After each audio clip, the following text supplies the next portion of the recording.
Yes guys, ridiculously powerful Ukrainian brigade is back. At the same time, Ukrainians pressure Russians so hard, making them to withdraw from key positions, and as a result, Russians had to tactically surrender a major city. And ultimately, another purge in Kremlin is coming. But more about all this in just a couple of minutes. What's up, investors? It's the Russian dude. And let's get straight to the point and talk about some ridiculous Russian propaganda. So, right here, we have the example of probably one of the most patriotic chopper in Russia ever. Period. And obviously, without a doubt, at the very forward of this motorcycle is the picture of Vladimir Putin. And on one of its side is the picture of Cosmos holding a gun and being extremely angry. This is the guy from one of the most popular Russian criminal TV show called BRIGADE. But just in case if YouTube decides that me, by showing these pictures, I spread hatred and violence and thus put restrictions on my channel, can you please like this video and subscribe to my channel so you do not miss any of my other videos in the future. You can also follow me on Instagram just to see how I live outside of YouTube, the link is down below. But okay, now let me literally give you a couple of words about the Western military support, and then we'll talk about another purge in Kremlin, which is coming, before switching our attention to the east and south of Ukraine. And first of all, as you can see from this picture, Mercedes is pledging 100 extremely off-road capable vehicles called Zetras to Ukraine. At the same time, the US Secretary of State Antony Blinken is on his official visit to Kiev, and most likely he is bringing $1 billion military support package to Ukraine with him. And speaking about the Russian side, if you remember, there was this General Sergei Surovikin who was relatively close to Prigozhin during Wagner mutiny a couple of months ago. And so apparently after that Surovikin kinda disappeared, in jail, probably in Siberia in labor camp. Recently he kinda reappeared in social media, but you know what, if you go on the official website on the Ministry of Defense of Russia, his picture completely disappeared and he is no longer anywhere in the databases. So, to be honest, once again you can see what will happen if you go against Putin and then you believe his promises that don't worry, just turn around and you will get your security guarantees. As you can see, just like with Prigozhin, Surovikin, congratulations, you played yourself. And also please let me know in the comments, what do you think, will we see another purge within Kremlin in the next couple of months? Alright, and now as promised, let's talk about the situation in the east of Ukraine and ridiculously powerful Ukrainian brigade, which is already back, and then we'll finalize everything in the south. But first of all, right here is yet another video of the Russian Volunteer Corps, which are doing the diversion on the territory of Russia, and allegedly, according to them, they're able to eliminate at least one FSB officer and several other Russian soldiers. Then we have the claim by the Ukrainian side that they're able to destroy an assault group of Russians along with their armored vehicles on the way to this small settlement called Tavilzhanka. Next, we refer to the report by the Institute for the Study of War, which claims that Russians and Ukrainians continue their combat activities along Kupiansk-Svatove-Kreminna front line. But most importantly, truly legendary and ridiculously powerful Ukrainian brigade Azov finally appeared on the front lines once again, and they even shared with us this video attacking in areas such as the forest near to Kreminna, and reportedly in just several days of them being on the front lines, they were able to recapture as little as up to 500 meters of their own land. The video that they're sharing with us is almost 9 minutes long. It is action-packed with the interviews, combat footage and everything you can ever imagine. This is absolutely great watch. So if you want to see the full version, because YouTube will not allow this kind of footage on their platform, you can go ahead and see it on my Patreon. The link is down below and there is still 1 week of free access. But wait, there is more, because we also have this footage of a Ukrainian HIMARS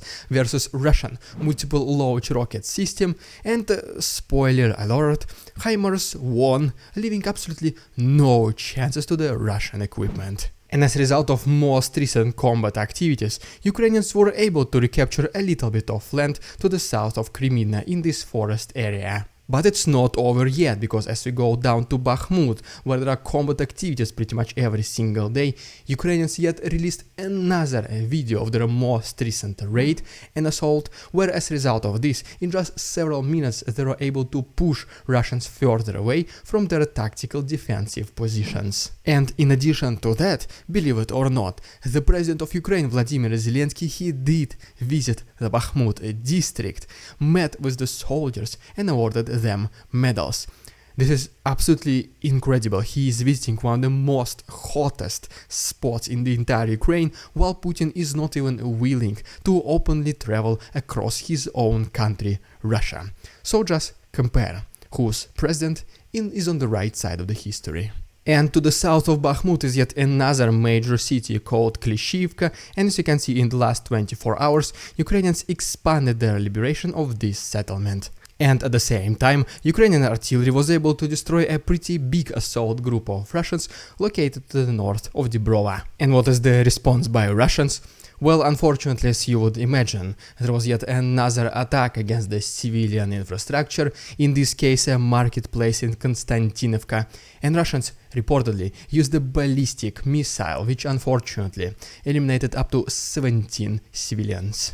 And just overall, in the last 24 hours, Ukrainians were able to intercept 8 Russian missiles and 15 out of 25 Shahid drones.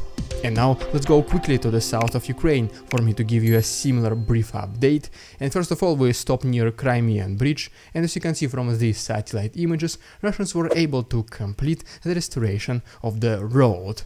The question is, for how long? Then we go all the way up to Kakhovka water reservoir, and as you can see from this satellite image, it is almost completely dry, with already grass growing in its bottom. But then we have this pretty interesting video, allegedly somewhere from the southern front lines, where a Russian self-propelled artillery system called Msta-S has been hit by Ukrainians and looks like it malfunctioned because it started driving chaotically with its turret rotating at all times.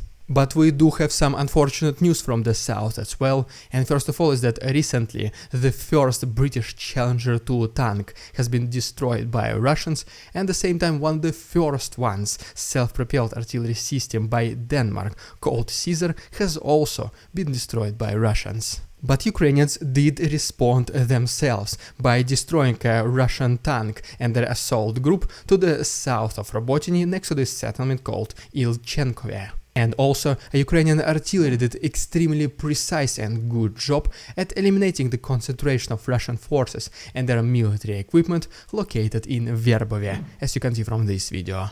And as a result of all these combat activities in the last couple of days, Ukrainians were able to liberate a little bit more land, advancing closer to Novoprokopivka, and as you go down to a little bit to the west, they were also able to get a little bit closer to Kamensk, located right here on this map.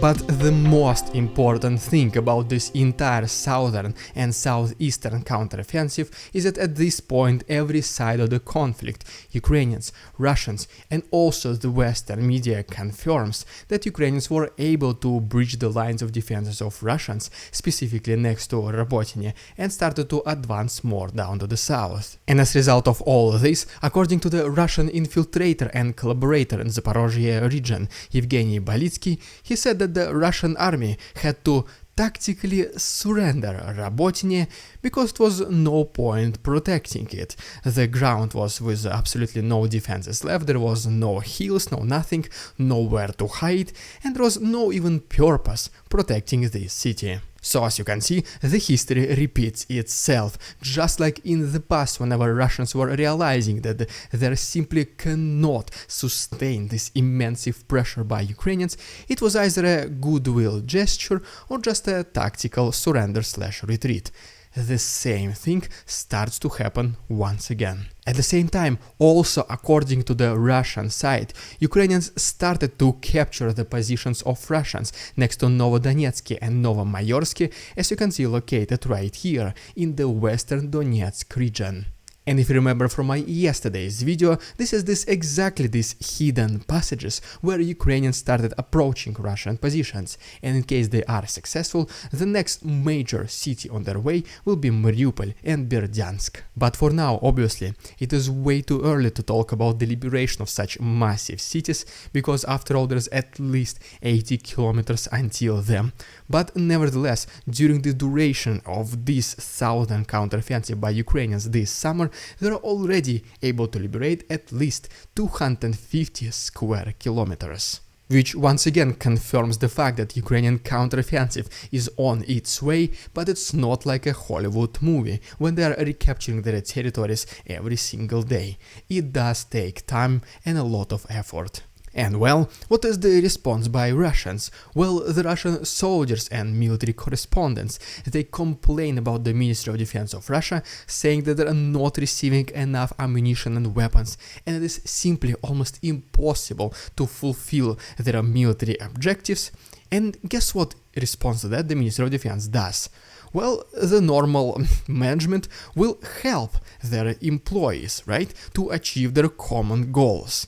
Instead, the Ministry of Defense of Russia, they try to silence those Russian soldiers and military correspondents, and they say, all you're saying is fake news. Russia is succeeding, Russia is winning in this war, stop discrediting the army or you will go straight to jail. Just gives you a very good perspective about the attitude of both countries, Russia and Ukraine, towards this war. Who is actually fighting to protect their own land and who is fighting to satisfy their leader. And in the end, good always beats evil. It just takes time, and I will be here to update you on every single step along the way, so just please consider subscribing to my channel. It only takes one click.